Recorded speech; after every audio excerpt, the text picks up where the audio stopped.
नमस्कार दोस्तों, स्वागत है आपका मेरे चैनल राधा की आवाज़ में। चैनल पे नए हैं तो लाइक सब्सक्राइब ज़रूर करें।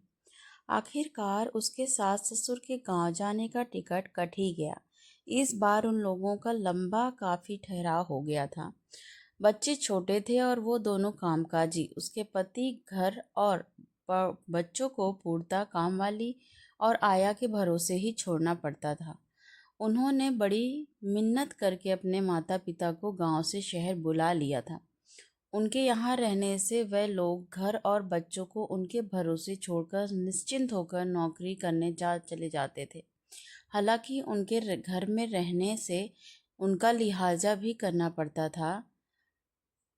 सास ससुर 5 बजे से ही सबको उठाने लगते थे और सास का सुबह सुबह स्नान और पूजा पाठ शुरू हो जाता था। नेहा चाहकर भी देर तक नहीं सो पाती थी। पति के साथ देर रात तक घूमना फिरना, होटल जाना इत्यादि सब कुछ उसका छूट गया था। लेकिन इतना तो जरूरी था कि बच्चों की परवरिश बहुत अच्छे ढंग से हो रही थी। इन बातों को सोचते सोचते उसे हल्की सी झपकी सी आ गई। दोनों बच्चे पास में खेल रहे थे। बच्चों की बातचीत सुनकर ही उसकी नींद खुल गई। भैया, दादा दादी चले जाएंगे तो हम लोग कैसे रहेंगे? मुझे डर लगता था तो मैं उनके पास उनका पकड़कर उनको सो जाती थी। उसकी 2 साल की बेटी बोल रही थी। वो तो है, लेकिन अब मज़ा भी आएगा बहुत। ये लोग तो जब देखो हम लोगों को बदमाशी करते थे तो डांटते थे, लेकिन आया तो दिन रात मोबाइल देखती रहती है।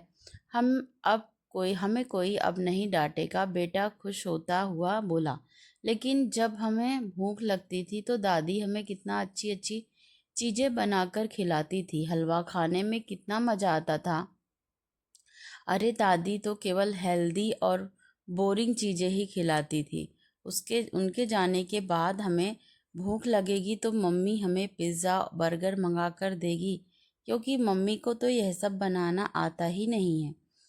उनकी बातें सुनकर नेहा सोच में पड़ गई। इन सब बातों की तरफ उसका ध्यान ही नहीं गया था। वह बच्चों की बातों को और गौर से सुनने लगी। उसका बेटा बेटी से थोड़ा बड़ा था। ऐसा लग रहा था जैसे वह मम्मी को सुनाने के लिए ही जोर से बोल रहा था।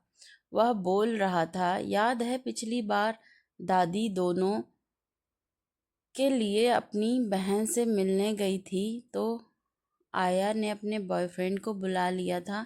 हम लोग यह बात मम्मी को नहीं बताए, इसलिए उसने हमें बहुत सारे चॉकलेट भी दिए थे।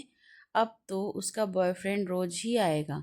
बेटी की बात अभी पूरी भी नहीं हुई थी कि नेहा उठकर तेजी से बाहर की ओर भागी। और मम्मी कहाँ गई? बेटी ने भाई से पूछा। अब हमारे दादा दादी हमारे पास ही रहेंगे, भाई मुस्कुराता हुआ बोला।